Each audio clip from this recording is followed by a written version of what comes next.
জিনকে জবাই কখন করতে হয় এবং জিনকে জবাই করার কি বিধান রয়েছে, এগুলো ইনশাল্লাহ আমরা জানবো। তার আগে আমি আপনাদেরকে কিছু কথা বলেছিলাম, হয়তো আপনাদের মনে আছে, যে বিনা কারণবশত আমরা যদি জিন্নাতকে জবাই করি বা জিন্নাতকে যদি আমরা বোতলবন্দি করি, আমাদের কিন্তু ক্ষতি হয়ে যাবে। বলেছিলাম না হজরত? মনে হচ্ছে তো আপনাদের? জি প্রথম, হজরত। জি জি, প্রথম নম্বরে হচ্ছে যে আমরা যদি বিনা কারণে জিনকে হত্যা করে ফেলি, জিনকে জবাই করে ফেলি, আমাদের স্মরণ শক্তি আস্তে আস্তে কমে যাবে। নাম্বার 2 হলো যে আমাদের আস্তে আস্তে পরিবার পরিজনদের উপরে অ্যাটাক করবে। আমরা বাঁচবো ক বছর? 60, 70, 80, 100, তার তো বেশি তো আর না, 120, 20, 40। যখন আমরা জীর্ণ হয়ে যাব, যখন আমরা চলে যাব, তখন তারা আমাদের ফ্যামিলির উপরে অ্যাটাক করলেও করতে পারে, যখন আমরা ক্ষতির কাজগুলো করবো আর কি। তৃতীয় হচ্ছে আমাদের স্মরণ শক্তি কমিয়ে দেবে, স্মরণ শক্তি দমিয়ে দেবে, এবং আল্লাহর কাঠগড়ায় এটাকে আপনাকে ধরবে, পাকড়াও করবে। তা আপনি কেন একজনকে মারলেন বিনা কারণে, বিনা দোষে? এবং আরেকটি সমস্যা হচ্ছে যে আমরা যদি সর্বদাই জিন্নাতের হয় মারতেই থাকি, এক পর্যায়ে কিন্তু আমাদের আমালিয়াতে জিন্দেগিতে লোক লাগিয়ে দেবে। কে লাগাবে? শাহী জিন্নাতরা। শাহী জিন্নাতটা কি? শাহী জিন্নাত হচ্ছে প্রত্যেক দেশের আল্লাহ সুবহানাহু ওয়া তাআলা একটা করে শাহী জিন্নাত সর্দার দিয়ে রেখেছে। ধরুন ইন্ডিয়া, ভারতে একটা শাহী জিন্নাতের সর্দার আছে, বাংলাদেশে একটা আছে, দুবাই একটা আছে, ওমানে একটা আছে, সৌদিতে একটা আছে। বিভিন্ন রকম দেশে বিভিন্ন রকম বিভিন্নভাবে তাঁরা থাকেন। তাঁরা ওই দেশের সব জিনগুলোকে তাঁরা কন্ট্রোল করতে পারেন। ওই দেশের সব জিনগুলোকে তাঁরা কন্ট্রোল করতে পারেন। শাহী জিন্নাতরা যেন তেন মানুষ হয় না, তারা অনেক আল্লাহওয়ালা হয়। তারা পারলে আপনার আমলে লোক লাগিয়ে দিতে পারে। ঠিক আছে হজরত? তো শাহী জিন্নাত হযরত আলী রাদিয়াল্লাহু তাআলা আনহুর জামানা থেকে হয়ে আসছে। আপনারা হয়তো কয়েকটা কোনো হাদিসে পড়েছিলেন বা শুনেছেন যে হযরত আলী রাদিয়াল্লাহু তাআলা আনহুর জামানায় কিছু সাহাবীকে জিনেরা গুম করে দিয়েছিল। হাদিসের নাম্বারটা এখন খেয়াল নেই অবশ্য। যে তারা পানির জন্য অথবা কোনো কিছুর জন্য তারা কূপে নেমেছিল। তো একটা একটা সাহাবী লাফছিল আর একটা সাহাবীকে তারা গুম করে দিচ্ছিল। ঠিক আছে? তো এখান থেকে বড় একটা ঘটনা আছে, বড় একটা ইতিহাস আছে। এখান থেকে সেই তখন থেকেই জিনেদের মধ্যে সর্দার ভাগ করা হয় বা সর্দার নির্বাচন বা এরকম অনেক বিষয় যখন থেকে এটা হয়ে হয়ে আসছে। যাই হোক, তো কথা হচ্ছে এখন যে জিন্নাতকে তাহলে আমরা বিনা কারণে কষ্ট দেব না বা বিনা কারণ ধরবো না। তো আমরা তাহলে জিন্নাত তার দুষ্টু চিত্তদেরকে আমরা হত্যা করবো কিভাবে, বোতলে বন্দি করবো কিভাবে? দেখেন, জিন্নাতের মধ্যে চিটিংবাজ সারা পৃথিবীতে আবার নেই। ঠিক আছে? জিন্নাতের মধ্যে চিটিংবাজ সারা পৃথিবীতেও নেই। তো এর মানে এটা না যে আপনি আপনি তাদের মানে হিসাব নিকাশ করে ফেলবেন। কেন? মালিক ইয়াউমিদ্দিন, বিচার দিনের মালিক তো আমার আল্লাহ না? তো বলবেন, হুজুর এ তো বেশি বিরাট কিছু করে ফেলছে, বহুত কিছু করছে না, সেটা আল্লাহ বিচার করবে। তো বিষয় হচ্ছে হজরত, এখন যেটা মূল বক্তব্য হচ্ছে যে আমরাও জিন্নাতকে আশরাফুল মাখলুকাতকে বাঁচানোর উদ্দেশ্যে আমরা জিন্নাতকে ধরবো, জিন্নাতকে হত্যা করব, ঠিক আছে, কিন্তু কয়েকটি স্টেপ আমাদেরকে মেনে চলতে হবে। সবাই শুনতে পাচ্ছেন হজরত? কয়েকটা স্টেপ আমাদেরকে মেনে চলতে হবে। নাম্বার 1 হলো, প্রথমত যখন আমরা জিন্নাতকে হাজির করব, তার সমস্ত দোষ বুঝলাম, আমরা তো কিন্তু তাকে প্রথম কষ্ট দেব না।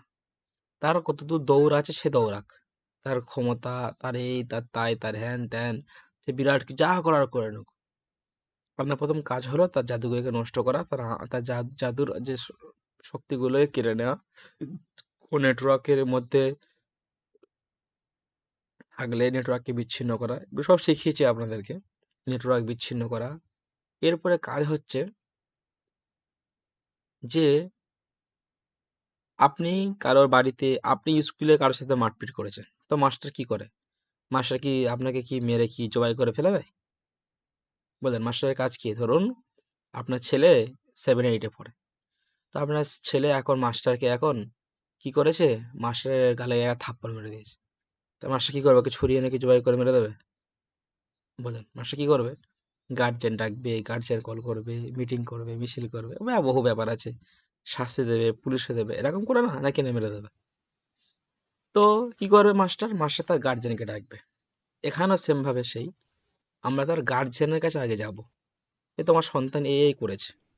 সন্তান যদি সন্তান যদি এসে যদি বলে যে মাস্টার, আমার ছেলে তো আমার ছেলে একটু ইয়ে আছে, আমার ছেলে একটু দুর্বল, বা যে কোনোভাবে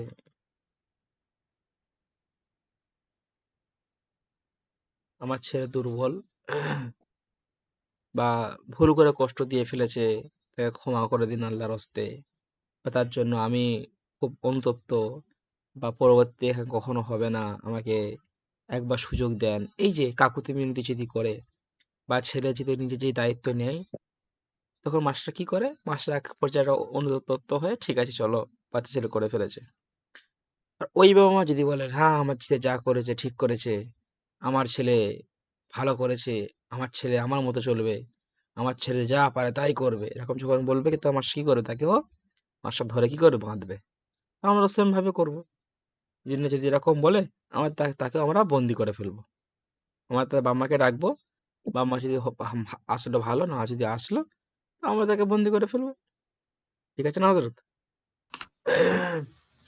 আচ্ছা, তা বাম্মাকে বন্দি করলাম, এরপরে কি জিন্নাতকে মারতে পারবো না? কি করব? যেহেতু তাদেরকে, তাদের একটা সর্দার রয়েছে, তাদেরকে মানে তারা পরামর্শ দেওয়ার মতো একটা আল্লাহ তাদেরকে শাহী জিন্নাত নিযুক্ত করেছে। তো আমরা শাহী জিন্নাতের কাছে যাব। তো আমরা তাৎক্ষণিকভাবে শাহী জিন্নাতকে ডাকবো। তো শাহী জিন্নাতকে ডাকার পন্থা আপনাদেরকে ইনশাল্লাহ শেখাবো, আজকে শেখাবো হয়তো। তো শাহী জিন্নাতকে আমরা ডাকবো। শাহী জিন্নাতকে ডেকে আমরা পুরো ঘটনাটা, পুরো বিষয়টা বলবো, হজরত এই বিষয়। তো উনি যদি ভালো যদি বোঝে, যদি বলে যে ঠিক আছে, তো একবার এটাকে সুযোগ দিন, আমরা আমাদের মধ্যে ব্যবস্থা করেন, তো তখন ঠিক আছে আপনি তাকে ছেড়ে দেবেন, এবং ঠিক আছে আপনি যান, কিন্তু খেয়াল রাখতে হবে আপনার রুগী কিন্তু সাইজেনাথকে বলতে হবে যে পরিপূর্ণ রেখে হিসার করে দিন, যাতে আর কোনো চিন্তাকে ডিস্টার্ব না করতে পারে। ঠিক আছে? এরপরে হজরত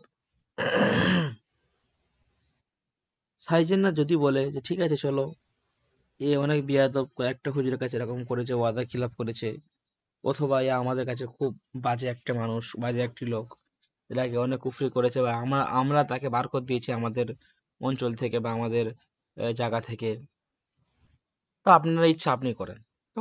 তখন আপনি ডিসিশন নেবেন, তাকে কি বোতলবন্দি করবেন, তাকে কি আপনি হত্যা করে দেবেন, তাকে কি আপনি কি করবেন, এটা তো আপনার উপর নির্ভর। উম, এবার একটা কিছু বিষয় আছে, সাইজিনাথ বাবা মাকে ডাকলেন, বাবা মা আসলো না, তো আপনি আল্লাহর কাঠগড়ায় হিসাব দেওয়া থেকে আবার বেঁচে গেলেন। সাইজিনাথকে ডাকলেন, সাইজিনাথ আসলো না, বেঁচে গেলেন। আপনি আল্লাহকে বলেন, আল্লাহ আপনার কালাম দিয়ে আমি তাকে তো ডেকেছিলাম, পন্থা তো আপনি দিয়েছেন না, ডেকেছিলাম, তো সাইজিনাথ আসেনি। ঠিক আছে হজরত? তো এই বিষয়গুলোকে মাথায় রেখে আমরা সাই জিন্নাতকে ডাকবো। এরপরে যদি আমরা চাই, তো তাকে আমরা যদি মনে করি যে আশেক জিনকে কখনোই ছাড়বেন না, নাই তাকে বন্দি করে ফেলবেন, না তাকে জয় করে দেবেন, কিন্তু এই পন্থাগুলো মেনে আপনাদের করতে হবে। ঠিক আছে হজরত? তো আপনাদের তো আগামী কালকে তো সব বলেছি। তো বোতলের ভরার ক্ষেত্রে আপনাদেরকে বলেছিলাম, লিখে দিয়েছিলাম আমি, যে আপনারা যে বিশেষ যে তেল পড়া ওটাকে রেডি করবেন। কি কি রেডি করবেন ওটা তো লেখা আছে। রেডি করে আপনি তার 2 কানের সাহায্যে আঙুল দিয়ে চেপে ধরবেন, এবং তার বোতলটা তার মুখে ধরবেন, এবং ধরে বলবে যে ঠিক আছে বোতলের ভিতরে ঢুকে যাও।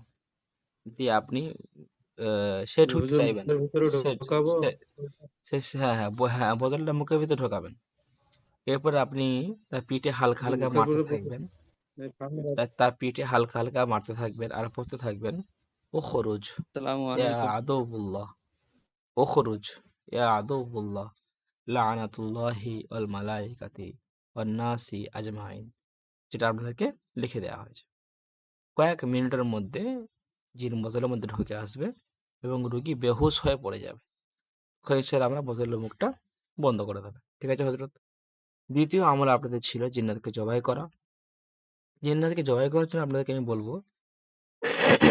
আপনারা সর্বপ্রথম